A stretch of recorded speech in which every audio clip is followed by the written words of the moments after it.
Hey guys, Darren Kelly, Coach of Wise Ocean Pods, and welcome back to another trade mode episode heading into round 6 of AFL Fantasy. We've got a pretty big episode for you guys today. Hopefully, I'll keep it as short as possible, but there is a plethora of options that we need to discuss this weekend. Heading into the weekend, obviously, there's a lot of options that a lot of people are looking at with new availability of DPPs that have been opened up this week. So we need to discuss all those. So let's get straight into it and not waste too much time. I'll quickly just go through all the trade out targets. I think it's pretty straightforward this week, so I'll even bring up my trade out targets instantly. So it's pretty simple for me this week. It's either you're trading out mid price players that are either dropping coin now or that are injured. So that can be a host of players of, SDK. He's the number one traded out player so far this week. He falls in that category. He's gone for me this week. Callahan also falls in that. He's a failed mid-pricer. You picked him from the start. He hasn't really performed, and now he's starting to go backwards in cash up against a tough opponent this week, so he needs to go.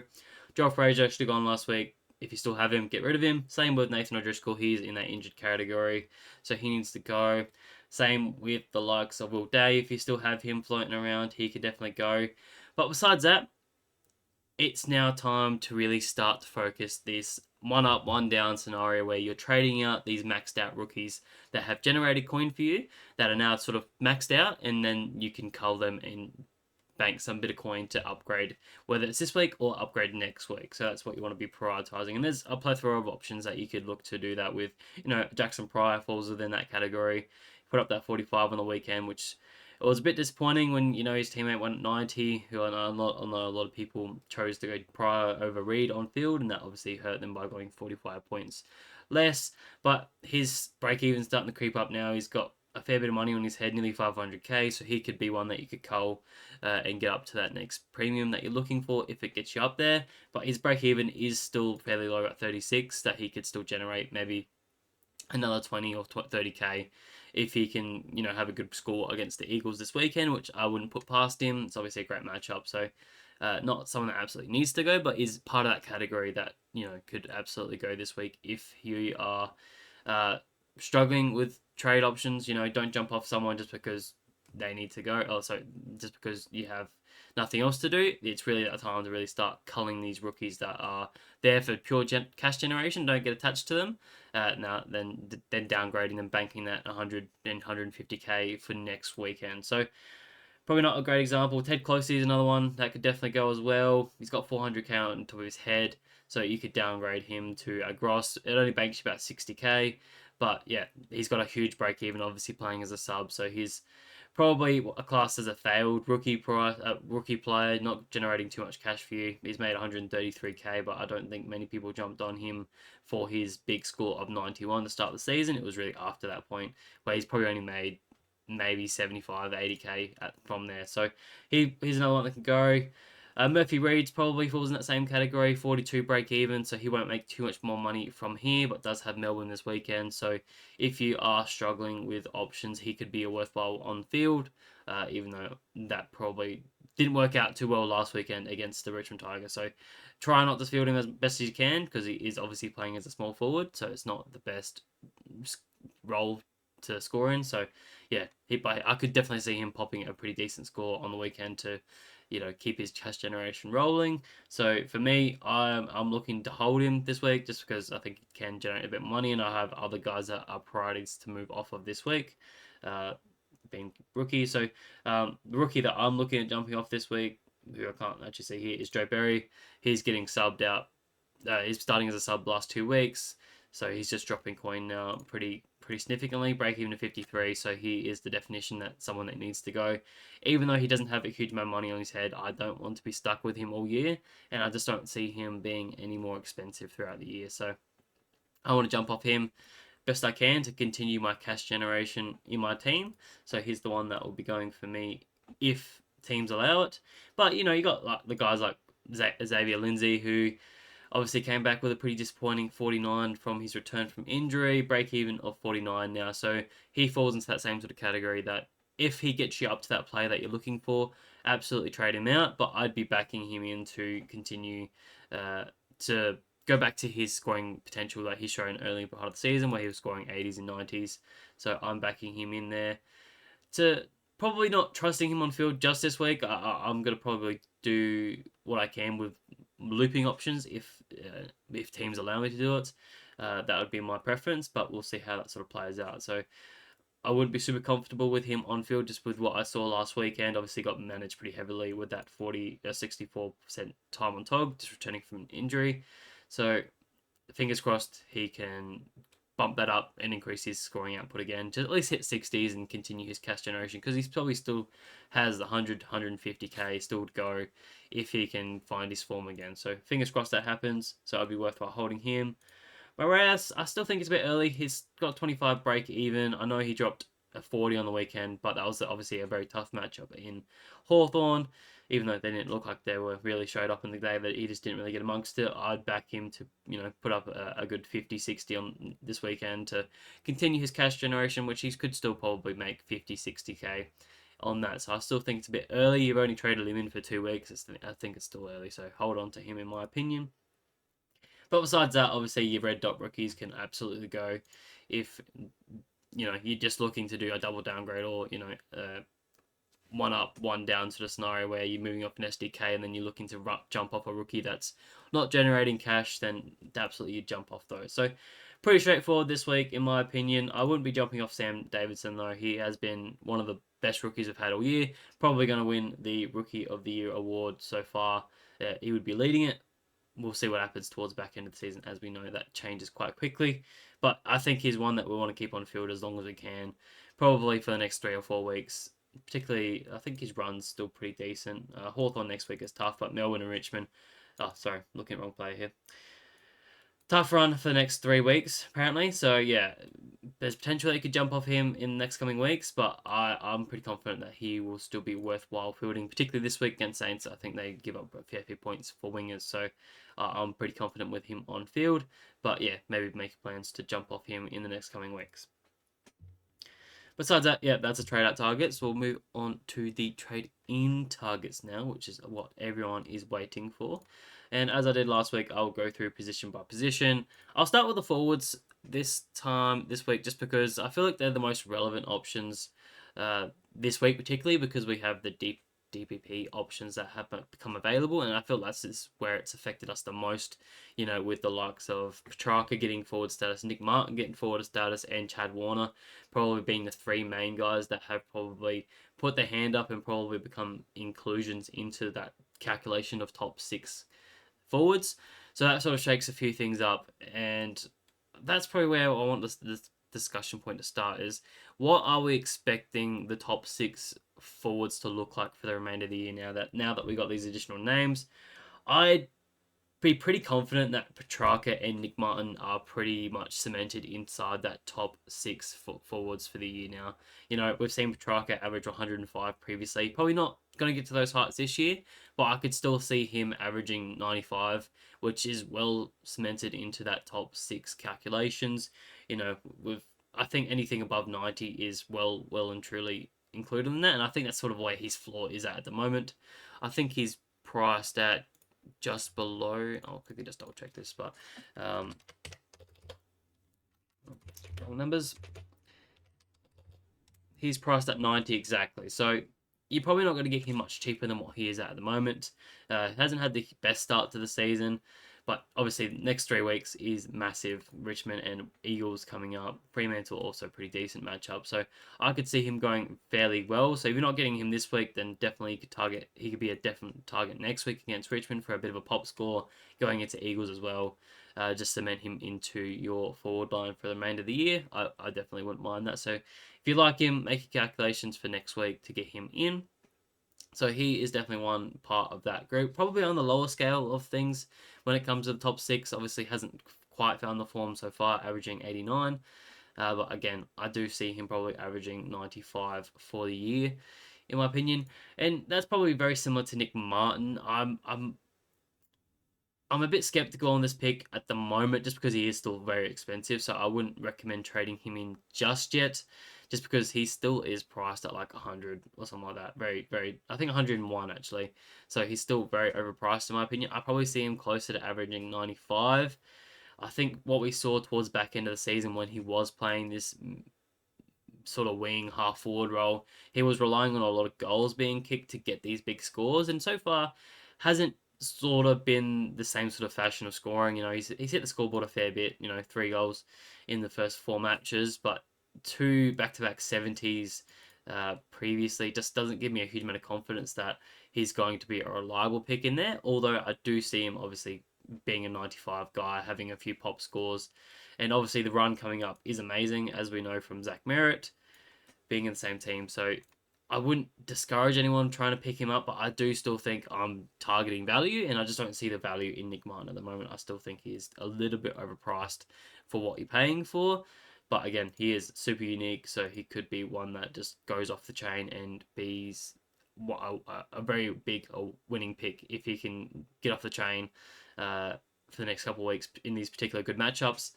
So I don't mind him there. Just, yeah, I do believe he's a bit overpriced, but I do think he is part of that top 6 as well. So I guess it's who drops out of that top 6, in my opinion, is very tough. It's, you got the likes of the 3X Dog boys, who I think are very cemented in there. Bailey Smith is absolutely flying so far this year, averaging well over 100. I don't think he will be nudged out of that top 6 anytime soon. He's averaging 116, hasn't dropped below 100 all year, so he's untouchable at this point in time. Jack McRae, his ex-teammate, also was pretty much flying so far this year, but the last 2 have been pretty underwhelming, so his average has dropped to 103, but I still see him probably being a 105 averaging player for the year. We're going to expect a few ceiling scores from him, but also a fair few lower scores as he cops a bit of attention, probably being that inside mid ball for them. So it's going to be very up and down. Probably not going to expect to see the lower 59s again from him, but yeah, I expect him to be part of that top 6. Caleb Daniels, probably on the lesser end, probably hasn't shown his true potential so far, but he's averaging 101. Just probably hasn't hit the ceilings of a few others. He's been very consistent, sort of a 90 to 110 sort of averaging player. So I do see him part of that calculation, probably being a 95 to 100 averaging player. So again, on the lower end, but the next 2 is where the conversation gets a bit interesting in Jason Horne-Francis and Isaac Rankin. Obviously, these 2 were quite highly owned since the start because they're probably guaranteed that they're going to be part of that top 6.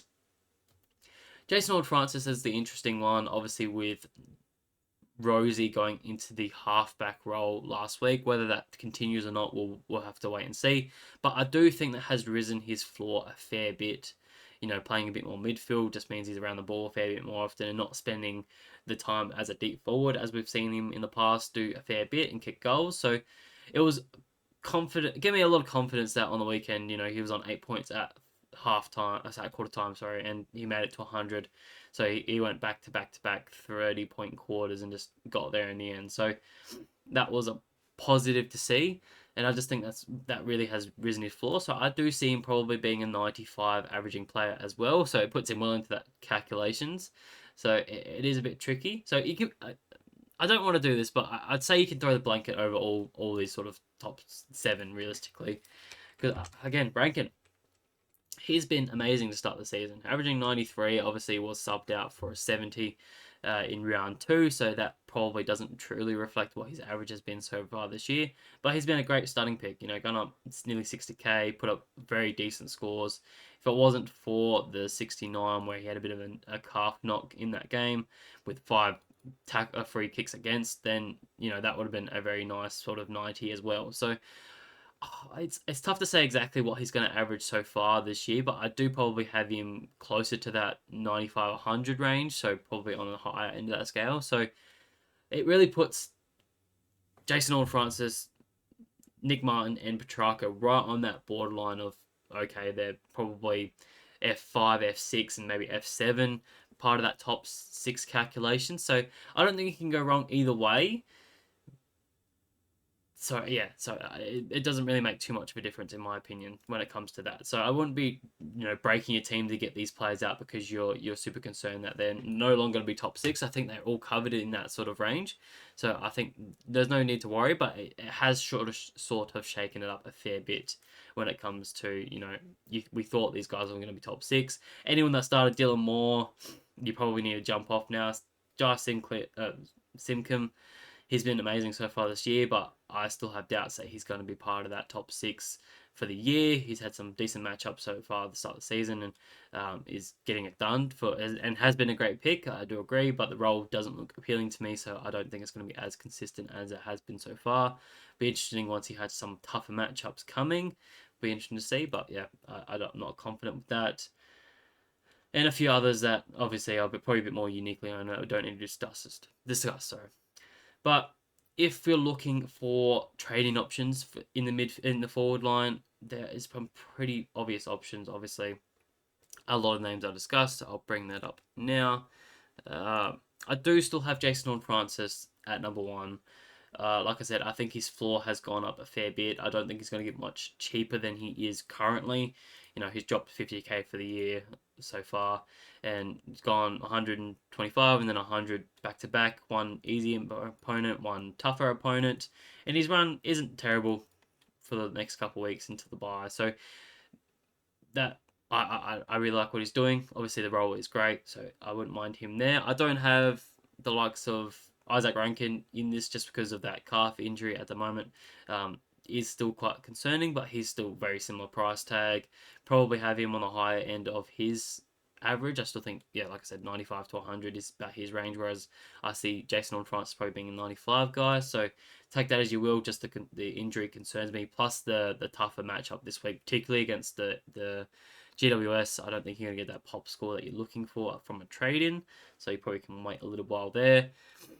Christian Petrarca, as I said, the next 2 to 3 matchups is very nice. So he slots in there at number 2. Very similar price range as well. I think there are only 9k difference between them two. So I wouldn't be splitting hairs between the price there. 9k means nothing. It's really what you think they're going to do in the next couple of weeks. Also, the other factor is looking at your buy structure. I think that's something important to mention, is that as we're sort of getting closer to the buy structures now, it's important to look at where you're sort of heavy and start making your plans. Okay, maybe I'm too heavy in round 12. Maybe I should trade in some other rounds just to make it even up. Even though I don't fully believe that the buys this year is going to be as tough as it has been in the previous. Obviously, we're not going to have 6 teams on one buy this year. We're going to have a maximum of 4, which we've haven't fully seen so far this year, but I don't think it's going to be as difficult as it has been in the previous years, where we're struggling to get 18 players on field at a minimum. Obviously, you want to aim for 22. I don't think we're going to have that issue so far this year as much. So I don't fully subscribe to the focusing on buys as much this year, but it definitely could be a tiebreaker between the two if you're struggling to make your decision. So I've got them to 1 and 2. Then I had Nick Martin at number 3. Like I said, very unique, awesome run. But Eagles this week should give you a pretty nice pop score. He's number 3 for me just because I'm not super confident in what his role is, how consistent it's going to be is to be seen. So I just don't see it happening. Obviously, he played against Melbourne on the weekend, 121. They're the easiest matchup to score against. 11 marks. I don't think that's super sustainable, but I love what he's doing. Obviously, the time on ground is amazing. Gives him the optimal amount of time to score as much as he can, getting the pill in his hands, obviously spreading and getting a few on the scoreboard as well, which is nice. So I don't mind him there. Just again, I still think he's a little bit overpriced. So playing that value game, I still think saving that 100k and going to a Horne-Francis or a Petrarca is going to be worth better overall long term for your team, rather than going to Nick Martin right now. You could wait a couple of weeks until he's a bit cheaper, I would think. So that's the forwards. Besides that, I should mention Cleary as a rookie downgrade, which I will show soon. He's obviously been an amazing pick so far the last 2 weeks, 68 and 83. He just seems to be getting done. He loves a bit of a tackle. I don't know a huge amount about him, and I can't say I watched too much of this game, but Obviously has a negative 20 break even, so he's going to a fair bit in coin. Got Port Adelaide this week, so that's the tougher matchup. I'd really split hairs between him and Gross this week, depending on who you need to trade in. Like if you're trading out a forward, maybe like grab Cleary. If you're trading out a midfielder, grab Gross. I don't think you can go wrong either way. I probably have a bit more confidence in Gross to be a better downgrade option just because he's playing in midfield. I think they're backing him to be a an inside mid for them for a little while, particularly because they're playing these sort of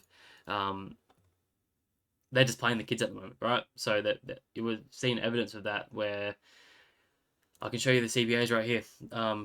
Jack Graham, who started as a midfielder full time in there, has now not having much time at all, if any. He had nothing on the weekend. Obviously, Tim Kelly got dropped on the week in round 5.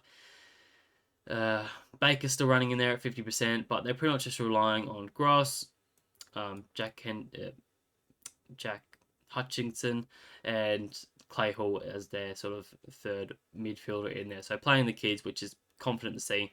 And I think this is what they're going to continue to do. They've done that back-to-back 2 weeks in a row now. So I think we're pretty confident that he's going to stay there. And that probably means his floor is pretty high, in my opinion. So if I had to split hairs between the two, I'd probably feel a bit more confident with Gross. Again, the role more around the pill. Whereas if Sydney were to get badly beaten, which there's always potential that could happen at any point, maybe the ball was not spending as much time forward, then that would obviously remove Cleary away from scoring potential, and then he could drop a 30 at any point and then kill his cash generation. So I probably have a bit more confidence in Gross, but I wouldn't stop you from going Cleary just because of the break even.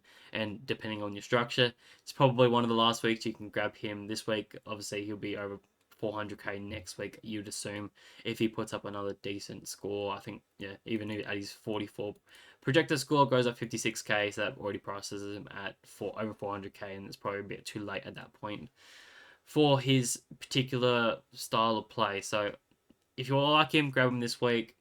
If you're more confident in the Gross, then go there. I wouldn't be too disturbed either way. So besides that, I had Saad El Houli at number 3.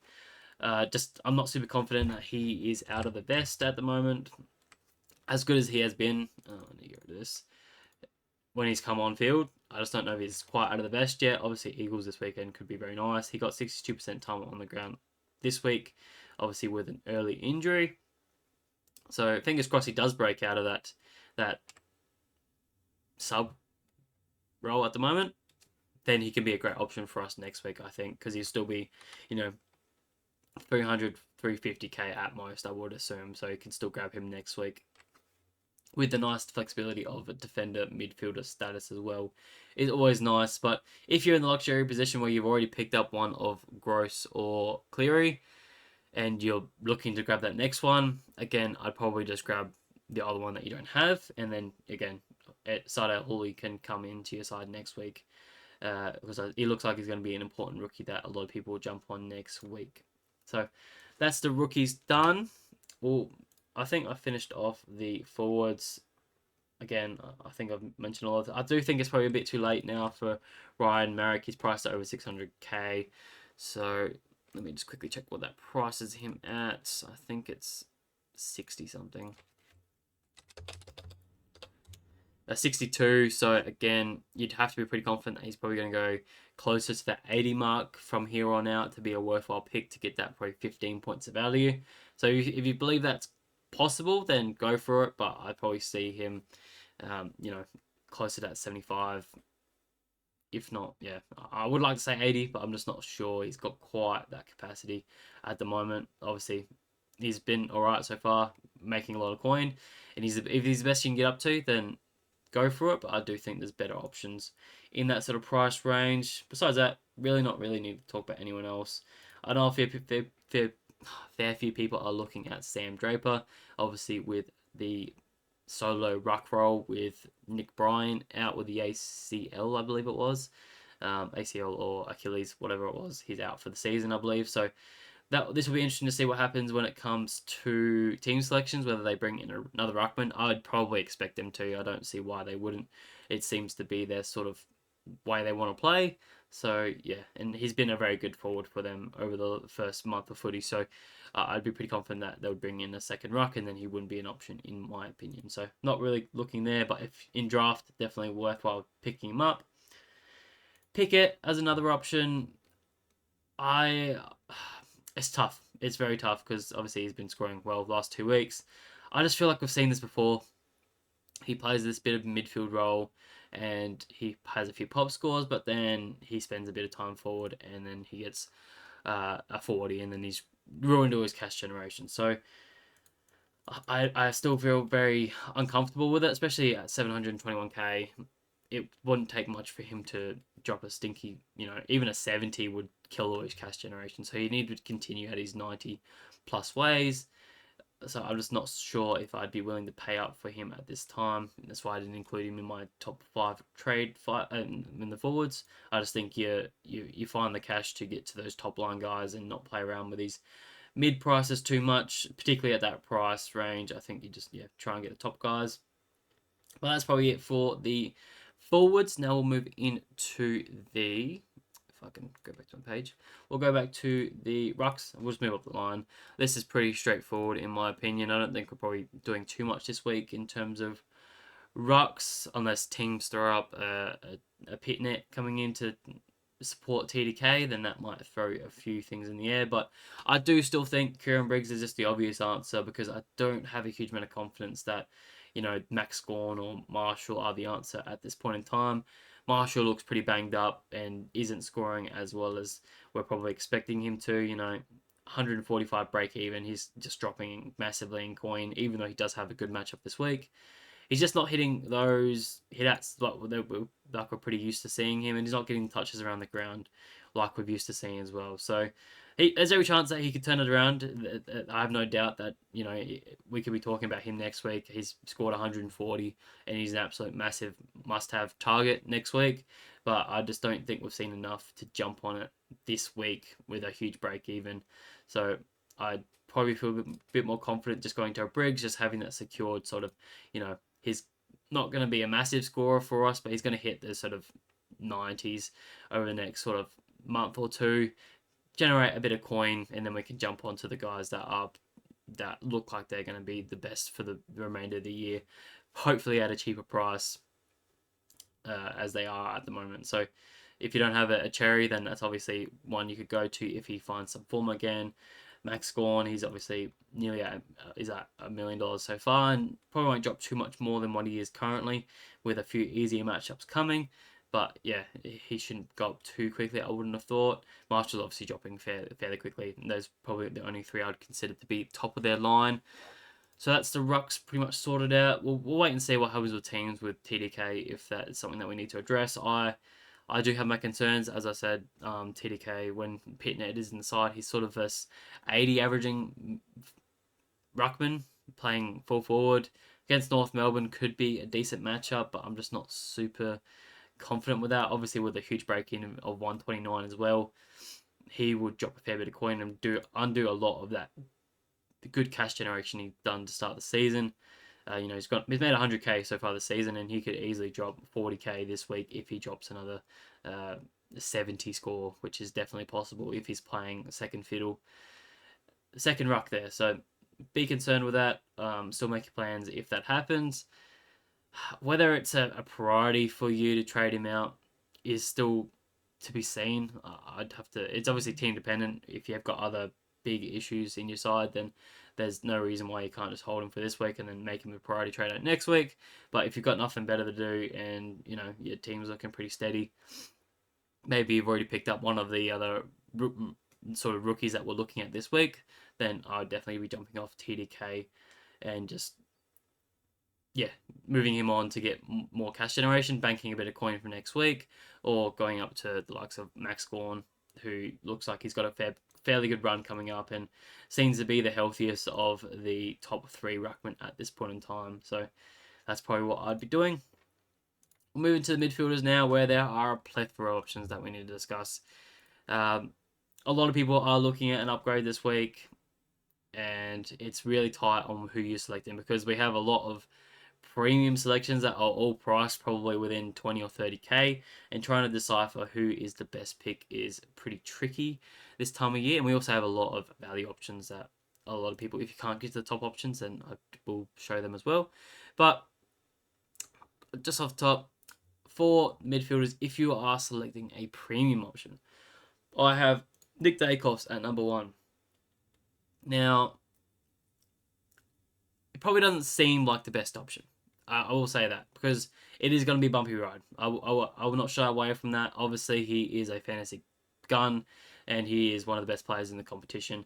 But there's no doubt he's going to get attention pretty much every second week in his career from now on. But it is promising to see that he is starting to overcome these tags a lot more. We saw on the weekend James Jordan, renowned to be the hardest tagger this season. He still put up a 136, which is, I wouldn't say is going to be, something we expect every week when he comes up against tag. But in that matchup, it particularly worked well for him. So hopefully that's something that he's working through and he's starting to get a lot better at it. We saw him get tagged for a 60 against Bedford, who is obviously probably number 2, if not number 1 tagger of the season. He's already passed him. So, and he doesn't play him at all so later on in the season. So that is a huge positive. But if you're looking at his run for the next couple of weeks, shouldn't cop any attention this week. And his scores against Brisbane are pretty positive. He's played them 4 times in the last 2 years, and he hasn't dropped below 100 in all 4 of those games, with a ceiling of like 125, I think it was. So, and Brisbane have been quite an easy team to score against so far this year. They're the 3rd or 4th easiest team, I would say. The 4th easiest team for midfielders to score against so far this season over the 5-game data sample. So that is a huge positive, and I do think he's a very good VC option on Thursday night. The only thing that I don't like about it is looking at your team, looking at your trade so early in the week. Obviously, we have an extended week with Hawthorn and Geelong playing the Monday night or Monday evening, however you want to look at it.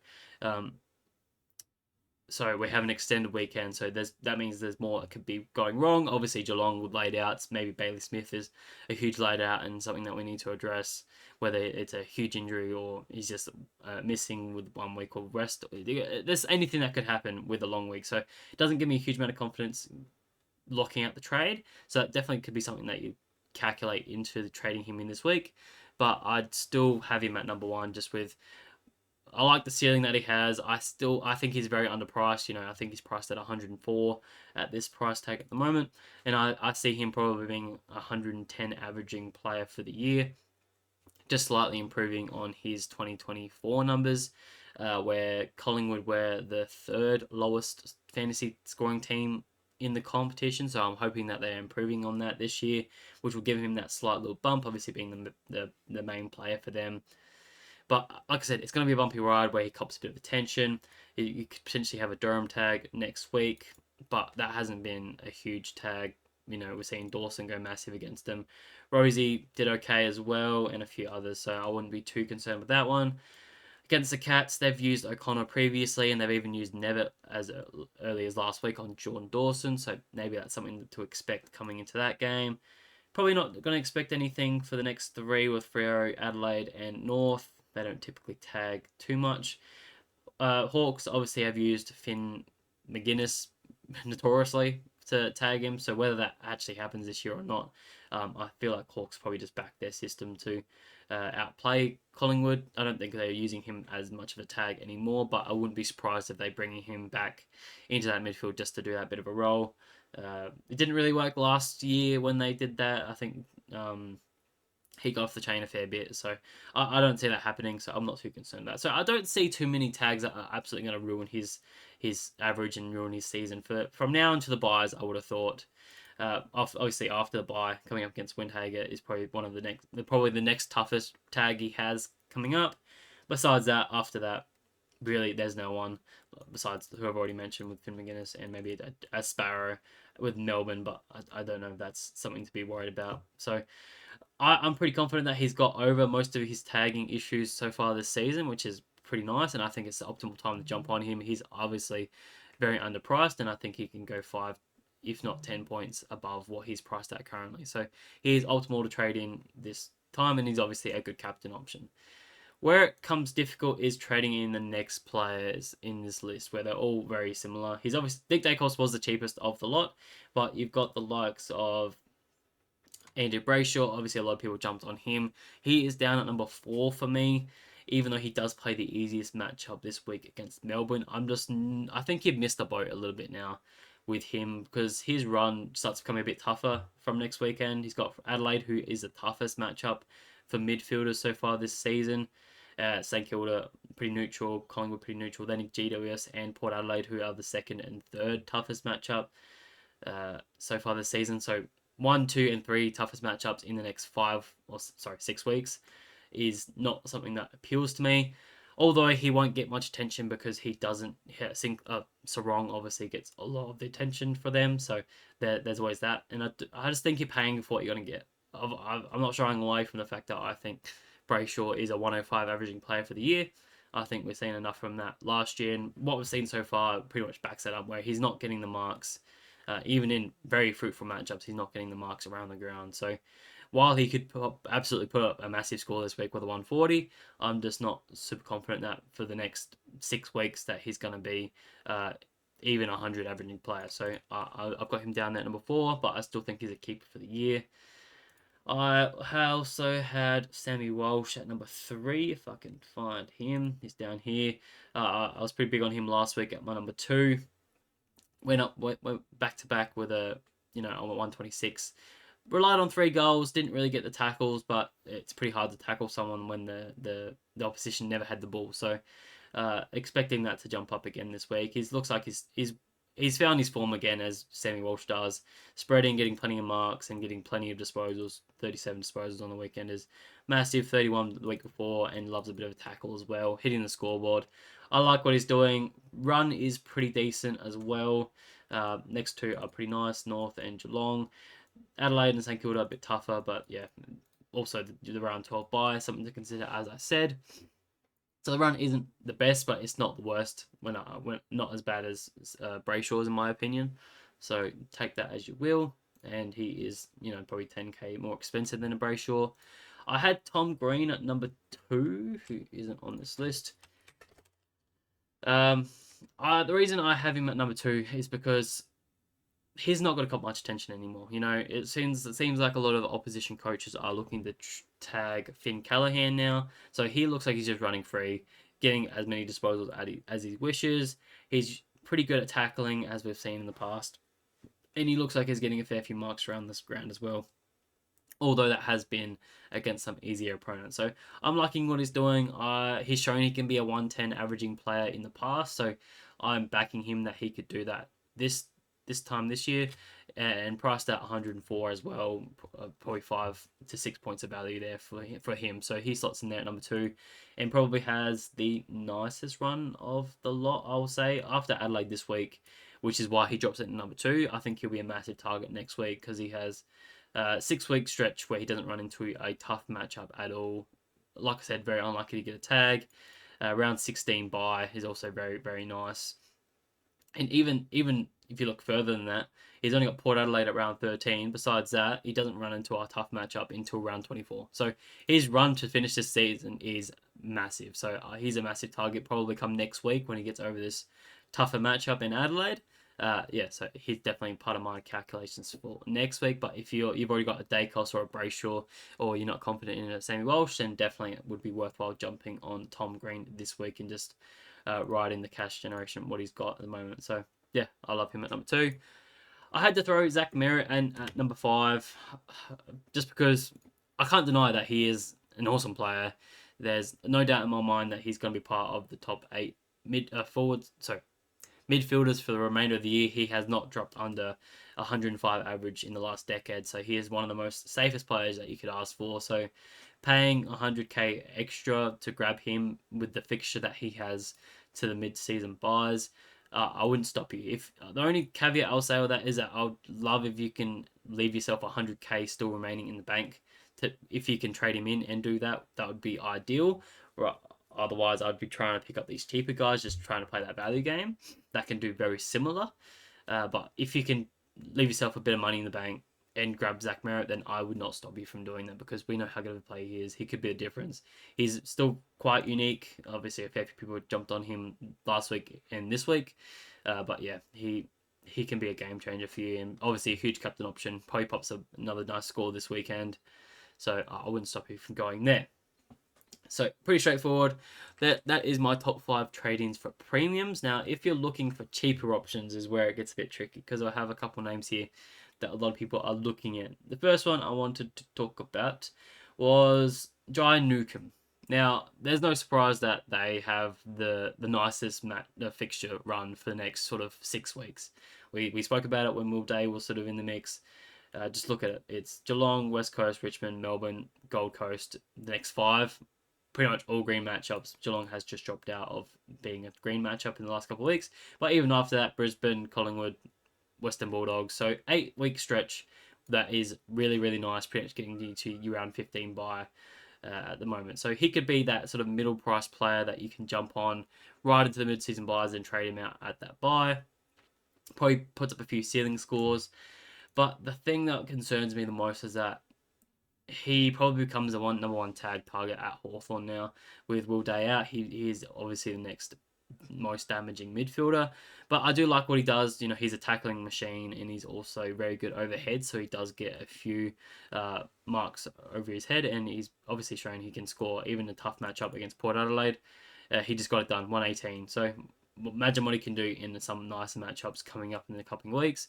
He could go pretty massive. Probably doesn't have too much concerns with Eagles and Richmond. I wouldn't imagine there's too much attention there. Maybe from a Nevitt or O'Connell this week, and then maybe a Sparrow. But like I said, they're not the ones to mainly worry about. So I don't really see too much of attention coming his way until that buy where you're probably looking to trade him out. So I don't mind him as a trading target. If I had to put him in terms of the calculations of above these top 5 guys, I'd still have him at number 6. I just think you don't mess around with these sort of mid price players that could easily burn you. You know, a lot of people started him last year, including myself, and that really burnt a lot of players because he just went back to his sort of 70 ways, and it hurts, especially when you're only saving about 50 to 60k from a day cost. He's not the cheapest of the lot, so if you definitely have that 60k spare, then I'll definitely be going to a keeper that is a day cost, who again presents a bit of value. So that's my only other concern. He is very expensive. So if you like him, grab him. If he's the best you can get to, then I don't mind it. But again, I would still prefer to go up to those top line guys. So that is one. A guy just below him, a little bit cheaper at 900k, is Will Ashcroft. He's gone back to back 100, so he is just getting it done. Although there has been some very nice matchups in Geelong, Richmond, and Western Bulldogs. Got Collingwood this week, and then St Kilda, two again very meh sort of matchups. So again, could still grow quite nicely. So he's one that you could jump on, bit of cash generation right out into the mid-season buy, which is round 16. I wouldn't discourage you from that. Never going to cop attention with Lockie Neal and Dunkley in the third, and obviously Zorko in the halfback. So again, he is obviously one that we've spoken about in the last couple of weeks. So if you can't get to Newcomb, then he's another option, 50k cheaper than that. But if you're struggling to even get to that sort of range, then you could really go down to. I don't want to speak about Setterfield because I know it's a very short-term play with Caldwell probably only 3 weeks away, and probably drops him out of the side instantly. But he's obviously someone that is underpriced for what he can produce. He scraped to 104 on the weekend with 21 disposals, 10 tackles. Probably doesn't have the best score this weekend because he does rely so heavily on tackles. And again, West Coast aren't the team that love to have the ball in hand. So I don't see where he's going to get those tackles from. So probably not the one to target this week. And I will speak about another Essendon guy later on in the defender line. Sorry, that was stupid. But if you're looking for another cheaper option in the midfielder line, then I wouldn't discourage you from... Where is he? Why can't I not find him? Oh, he's up here. Ned Long is someone that we needed to discuss as well. Obviously, 553k is super cheap. So pretty much that's two rookies that you could be jumping off and going in Ned Long, who could be a fieldable option, who put 104 up on the weekend. We know he is a points per minute beast because we've seen that in the past.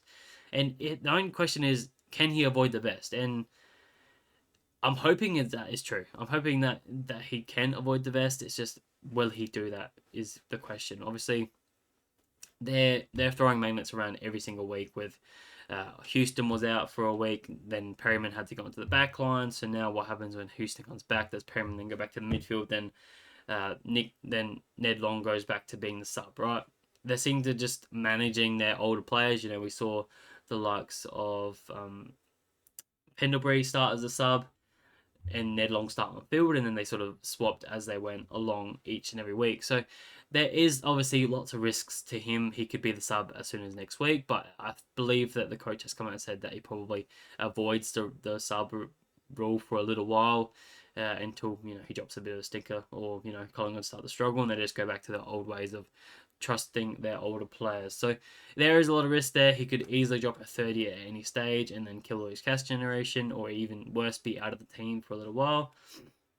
So keep that in mind. But if he's the best you can get to, or if you're just jumping off 2 rookies, then I wouldn't discourage you from doing that, just to get that little bit of an upgrade this week, to be able to put him on field and get that points on field as best as possible. So definitely don't mind him there. Also, looking at the run, next 4 weeks is pretty positive for him as well. So by then he'd probably made 150k, if not 200k, if he can continue his scoring capacity and avoid the sub, as I said. So that's probably it for the trade-in targets for midfielders. Like I said, there was probably 8 or 9 different options that you could look at. Hopefully that clears up with what you'd think is the best option. If I had to rank those 3, that sort of cheaper guys, I probably have the likes of, it's tough. Probably got Ashcroft and Newcomb and then Long in terms of ranking, just because Ashcroft, you're saving 50k, probably has very similar scoring capacity. Yeah, so I'm just scared of Newcomb. I started him last year and it burnt me, and I'm concerned about picking him up this year and burning me again. So I'm a bit scarred, but I'm sure other content creators have a bit more to say on that one, and probably thinks he's probably a bit more of a better option than the likes of Will Ashcroft. But to finish off the video, I'll quickly go through the defenders. I don't think we're really shopping in this market too much this week, particularly with new DPP's actions happening. So I think, a lot of people are just shuffling their defensive line to get more rookies in the defensive line at the moment. So I don't think we're really shopping in this field. But if you don't like any of those other options that were mentioned in the midfield or the forwards, then we'll quickly go through the defensive line. So I've got Jack Sinclair at number 1 as the number 1 trading target for defenders at the moment. I really like their run to come up for defenders for the next sort of 6 weeks. So looking at that, Western Bulldogs, Brisbane, Freo, Carlton, West Coast, Gold Coast, Melbourne, and then the round 13 bye is also a very nice buy. So if you don't have him, I would also be looking at him. I also just like that he's copped a bit of attention in the last 2 weeks, and he's just still managed to get some to very nice scores. He was getting pretty heavy attention in the first half against Port Adelaide. Yeah, I think it was only at like 35 or something at half time, and then the tag sort of got released, and he managed to get to a 95 in the second half. Last week, he was getting a bit of attention again, and then he just managed to tick along to a nice score in the end there as well. So he's just getting it done. He just seems to manage it, and obviously he just accumulates the ball. So while he's not value, as I say, he's priced at 108, so he's pretty much paying for what you're going to get. But I think over the next sort of 6 weeks, with the buy being included, then he's definitely a bit of value there in my eyes. So he's definitely a huge target in my opinion. Max Holmes, number 2. What can I say? Coming off of a 133, he's obviously going to be a huge target. Like I said, with Dacos, it's going to be a bumpy ride where he's going to get attention every second week because he is quite damaging. He could get attention as soon as this week against Hawks, where maybe a Nash stands a bit on him a little bit, or maybe they throw a Finn McGuinness on him a little bit. Who knows? But yeah, he's just the best midfielder for them, so he's got a bit of attention, and he's still got a little bit of. He's still very early in his career that he's still going to learn to overcome that. So he's going to drop a few 70s, but he's also going to put up a few ceiling scores as well. So, but overall, I think he's definitely part of that top 6 defender line. So you're just locking him away as this cheap guy that's priced at 90. Sorry, not 90. sort of like 98 or around there. So he is definitely underpriced for what he can produce. I probably see him averaging 105 for the year. So yeah, that's probably nearly 10 points of value for them. So definitely a huge target. Then we sort of get into the cheaper guys that need a bit of discussion. And the first one I've got there at number 3 is Dylan Shields. And people will probably laugh at me, but I have seriously considered this as an option because over the last 2 weeks he has now averaged 95 or thereabouts. He is purely playing as an inside midfielder now. That sort of experiment where he was playing as a halfback, it didn't work out, so they've just thrown him in the midfield again, getting 67% last week and 58% this week. Now, there is obviously some concerns that, Caldwell is only 3 weeks away with his calf or hamstring injury. I can't remember off the top of my head, but yeah, he's only 3 weeks away, so he instantly comes back in and takes over a midfield spot. It's just who that takes it out from. And I personally believe that's going to be a Setterfield. I don't think Setterfield's part of their long-term plans. If he was, then he should have been inside a lot sooner. He just hasn't shown to be there. And they're really trying to get Dylan Shields just to be part of their best 22 for long term because he does have a huge contract and whatnot. So they're trying to get value for money out of him as best as possible. So I really like the role he's playing. He's obviously got some huge scores over the last 2 weeks. 30 disposals on the weekend and 25 the week prior. Obviously, tough matchup last week. Easiest matchup this week. So two very different matchups, but also very similar scoring output. So I do really like what he can do, and priced at 79, if he can go at 95, that's nearly 15 points of value. Well, it is 15 points of value. So that is massive when you're considering his price tag in the defensive line as well.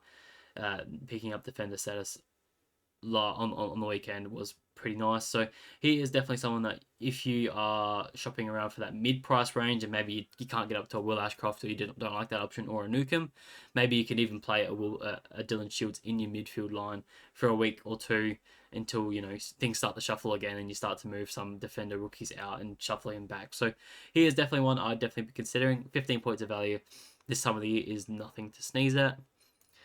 Carl Amon also pops up with their run.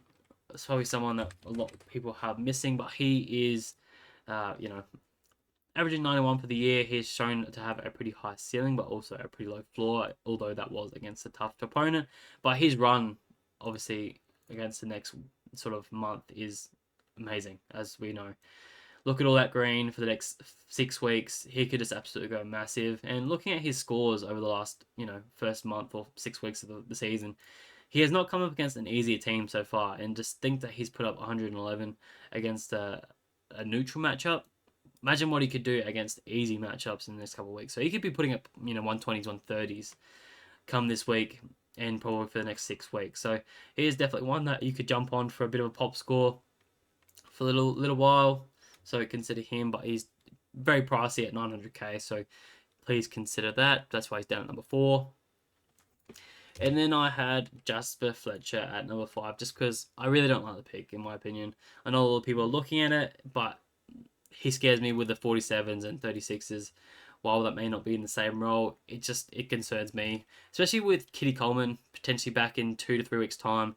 He could be one that just moves away from that role very quickly. I think Kitty Coleman's their long-term plan to take that sort of distributor role off halfback. So I could easily see Fletcher being moved out of that role in 2 to 3 weeks' time, and then you got a dud pick that you need to trade out. So I don't like the pick, in my opinion. I wouldn't be jumping there. So sorry to shit on your parade, but yeah, I'm not a huge fan of that one. So, but he could definitely prove me wrong over the next three weeks, and potentially even longer than that if Kitty Coleman doesn't come back. But I'm just not. I wouldn't be willing to jump there, and luckily enough, not looking at defenders this week, so I wouldn't be going there.